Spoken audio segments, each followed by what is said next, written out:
tell you God gave you a gift. So what? You got to use it in church for right now. So what? You got to do it for free right now. It ain't always going to be free, Joseph. It ain't always going to be free, Joseph. Your brothers you ain't going to always be under your brothers, Joseph. One day they're going to bow down to you, Joseph. So you got to start in Potiphar's house. You got to start in the prison.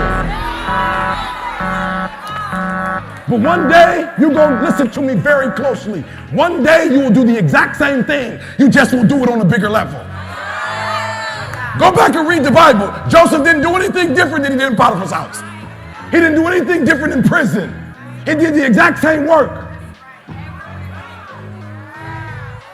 But because he used what God gave him. And you never read once where Joseph complained. Joseph went to Potiphar's house as a slave and cleaned that joker up and organized it like nobody's business. Potiphar was like, whoa, little man, what did you do that? Yeah, I did that. I need you to be over everything in my house except my wife. And quiet as kept, Joseph was so good at what he did, he could have had his wife. You are not where you're supposed to be financially because of you. It's all you. And it's because you're having a bad moment. You are human. You are human. I had a thought the other day, human. And I was on a treadmill, I had it for about 60 seconds. Then I had it for 90 seconds, and I was like, well, let's stop right now. Let's stop right now. I don't know why you're thinking this, because it is not helpful to where you are. It is not helpful to where you're going. Human. It might have been Tuesday or Wednesday, I was on a treadmill. Just some random dumb stuff came in my head. Just random, dumb, stupid stuff. And I was like, I do not accept that. This is my brain, not yours. I do not accept this thought right now. This thought is not healthy for my wife. It's not healthy for my kids. God said, don't ever do TV, son. My God. I said, God, why'd you take me to Hollywood? Like, yo, for real, I ain't trying to be funny, God. I ain't even want to do it. Why you take me to Hollywood? Like, why we waste that time? He said, we didn't waste time, son. I wanted to show you how your faithfulness to the GED program. I promise you that you will stand before kings and not me. You have been faithful, son. So that's what I'm going to do for you. Y'all got to hear me. Please, I got 2 more. I know we got to go. Listen to me quickly, please. God said to me, I do not want you to blow up on TV, because if you blow up on TV, that individual is going to get the credit for blowing you up.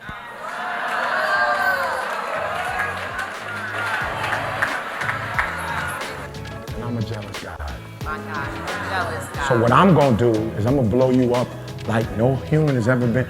You will blow up, and you will blow up on people's computers and on their cell phones. And you will have as much authority in this earth as folks who are on TV. I never knew it until I saw it, and I was like, yo, you super emotional. That's sweet on you. That's sweet on YouTube. That's sweet when you're talking to 10,000 people. But when you one-on-one with your girl, that's too much energy.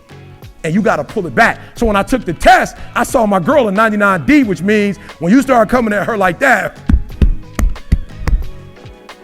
I had one thing I couldn't overcome, but when I got the test, I saw what I was doing wrong. Listen to me very closely. You keep saying you ain't on the next level because of the economy. You keep saying you ain't on the next level because of racism. You keep saying you ain't on the next level because it ain't the season. You keep saying you ain't on the next level because they don't love you. You keep saying you ain't on the next level because the opportunity ain't there. The truth of the matter is that you ain't there because you ain't there.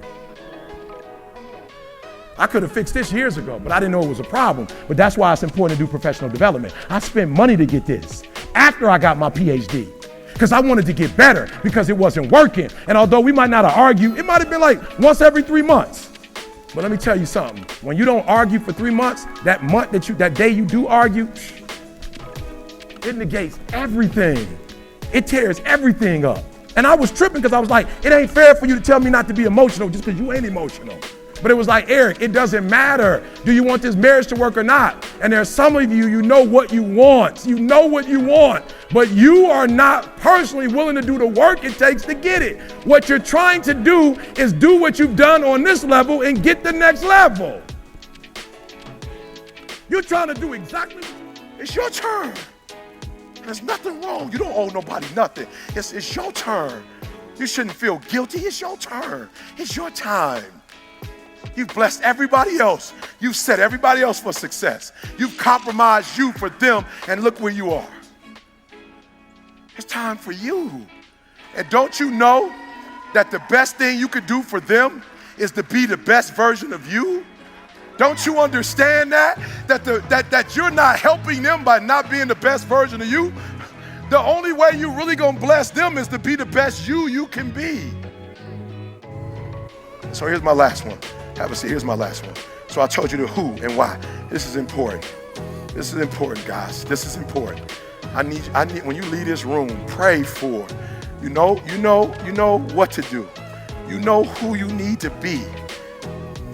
Now you need to pray for the drive. Whatever it takes, you got to be willing to do it. And you keep saying you're not there because of something else, because it's easier to blame somebody else. Because now you don't got to do no work when you blame somebody else. Guess who got to do the work? They got to do the work. But guess who got the power? They got the power. How many of y'all tired of other people having the power? Let me see your hand. You want the power. I'm just being real, hands down. Hands down. Think about what I just said. How many of you want the power? Let me see your hands. Good. Write down next to your crazy idea some of the things that you know you're doing wrong that's messing up what you're doing. I want y'all to take my time. I want y'all to get this. So with this disc assessment, I saw how my daughter's a high C. And when you look at a high C, it's like they're very methodical, cautious. You see that, y'all? Careful. And I would get up and imagine me taking my 99I and putting her on her 99C. It was a disaster. Some of you have a problem, like you the old standard car, right? The new cars are automatic. They got the automatic starter. You just hit the button, like you don't even do the key no more. You just push the button and it starts on its own. Unfortunately, we weren't made just to start on our own. You gotta find your why, and your why is what's gonna start you. And so for a lot of you, you're not doing nothing because you don't have any purpose right now. You don't have a sense of purpose. You're not waking up for nobody. And I need you to get that engine. I need that drive, because you know what to do. You're the right person to do it, but you just can't seem to get out of bed. You can't seem to do what you're supposed to do. Every time you come up against a trial or a tribulation, you let it stop you. Like you don't have anybody from the South, Georgia, Alabama. Okay, so they're gonna relate to this. So there are hills. It's not a flat it's not a flat land. The territory is not flat. So you got to go up a hill oftentimes. So if you got a 4-cylinder, it's going to be tough. When I first went to college, I had an Escort. And so when you hit those hills, you can feel the car like, if it's not a good car, some people can't even make it over the hill. But if you got an 8-cylinder or a 12-cylinder, it's like it's not even a hill. You put your foot on the gas and you go over. The problem with most of you, you're a 4-cylinder. And when you hit trials and tribulations, you ain't making a big deal. Okay, so do me a favor. Stop being deep and take everything you learn and use it, okay? Stop like trying to tell people you read 6 books and you ain't done nothing with them.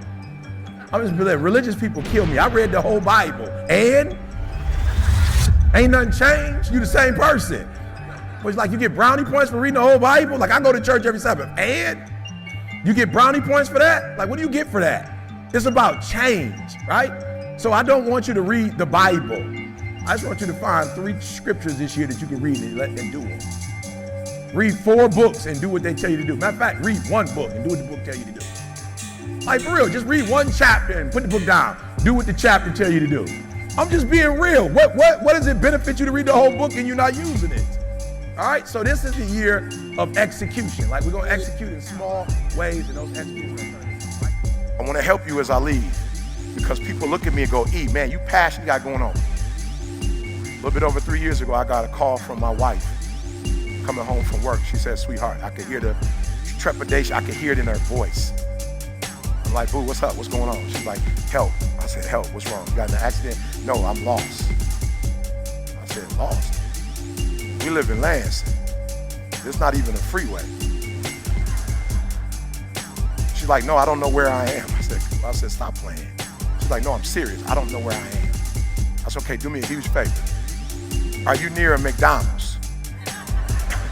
I'm just saying, McDonald's, there's 3 of them. And I would know where she was. I said, you near me? She said, yup. I said, do I have a playhouse?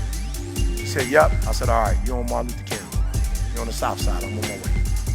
Went pick my wife up, call my homegirl went to college with, like, yo, Didi couldn't, she didn't know where she was. She said she needs to go to the doctor immediately. All right. I'm like, we're good. You know what I'm saying? We've been dating since we were 16 years old. We good. You know what I'm saying? Like, we kids together. This just a little quick boy. You know what I'm saying? Boom. Go take her to the doctor. You know what I'm saying? Praise God. I'm #1 motivational speaker in the world. So I get different type of health care. No, you listen to me very closely. The reason why you got to be the best in the world because they treat you differently when you're not. The reason why you have to be your best version because if you're not your best version, they treat you differently. I heard something that revolutionized my life. All right, I'm just going to show you. Today is going to be nothing but me just going one through three on you. Just 1, 2, 3, 1, 2, 3, help me. So I heard Denzel Washington say he had a coach. I was like, what? I rewind. I'm like, okay, I'm hearing things. So I went back and was like, Denzel Washington got an acting coach. I was like, why would Denzel need an acting coach? He Denzel. All right, but I said to myself, okay, I respect Denzel. Listen to me, I don't do movies. Anything Denzel come out with, I'm going to the movies. I don't care what it is. Denzel come out with it, I don't even care if it makes sense or not. It's Denzel, I'm going to see it.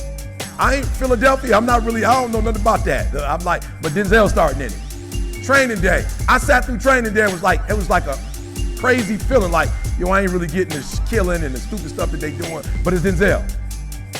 Bro, I gotta answer the guy when it comes to Denzel. I'm gonna have to answer the guy. Because there's some stuff that I don't normally do, but if Denzel doing it, I'm doing it. I'm like, God, I'm sorry, but Denzel was at doing it. Right, so everything, I don't care, Equalizer 1, 2, if he come out with 6, I'm going to see that joint. And Equalizer 1 and 2 is the same movie. It ain't nothing different about it, but Denzel in that Joker. And I'm like, Denzel, let's go. So when I fell in love with Denzel, I guess maybe back in the day, like with Malcolm X, Glory, right? So I go see anything Denzel. So Denzel said he had a coach. And I looked at my life and I was like, yo, I don't got a coach. I need to get a coach. Denzel is paying somebody to help him act, and that's probably why he's the best. Because somebody else probably is an actor, and guess what happened? The more opportunities they got, the more cocky they got, because they were getting roles and they probably fell off. So we could probably name some actors that were sweet 10 years ago that you don't see today. Denzel's still out there, he's still the man, right? So I'm like, I'm getting a coach. You think I'm playing. When you're not your best version and you're not multiplying and having dominion, you got different kind of health care.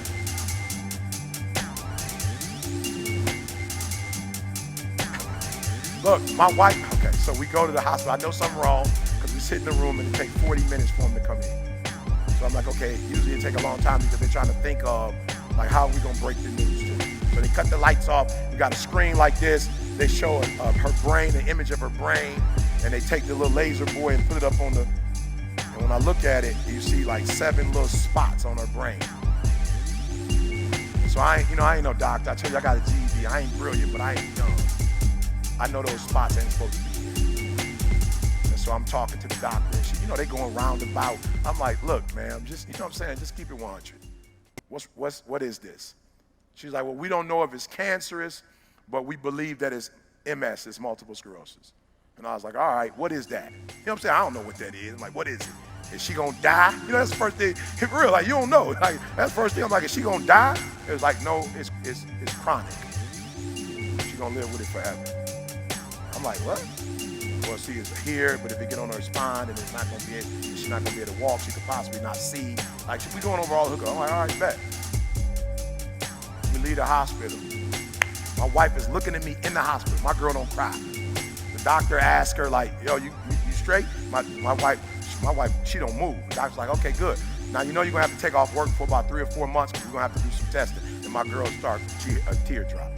The doctor was like, whoa, I just told you you had MS, you didn't cry. I just told you you're gonna have to take off work. You crying, you didn't have insurance? She's like, yeah, we got insurance, but my wife's job is like her identity. So we get home, we sit down and talk. I call Moni like she got MS, Moni. I know about MS because her best friend in college got it, and she in the wheelchair, one of her arms, she has slurred. So I'm like, all right, it's showtime. My wife ain't there yet, so let me find out what to do. I started doing all my homework. Homework says the only thing that they know causes it is stress. So I might have been like the number 10 motivational speaker at that time. Number 5, your boy going to hyperdrive. I started studying. My wife going to work again. She coming home stressed out. I'm like, oh, that's not gonna work. You're gonna have to quit. And she's like, well, I don't mind quitting, but do you got enough money? Like, you got enough money for me to quit? I'm like, you know I got enough money. She's like, no, I'm not talking about for the year or two. I'm talking about for the next 30 years. I was like, ooh, how much we spend every month? I'm saying, I don't know. She's like, 5,000. I'll say, okay, 5,000 times 12. Okay, good. Times 30 was 1.8 million. I went from the number 10, number 5 to number 1 more mission. No, you're not hearing what I'm saying. I started getting on stage and realizing, like, yo, people's like, yo, E, why you what? You just went to a whole other level. I'm not speaking no more to entertain. I'm not speaking to help people. I'm speaking so my girl never have to go back to work again. I'm speaking so that the MS don't kill her. I got a different drive. I got a different why. I got to make this $1.8 million so my girl can quit for the rest of her life. I'm taking all gigs. Let's go, let's go, let's go.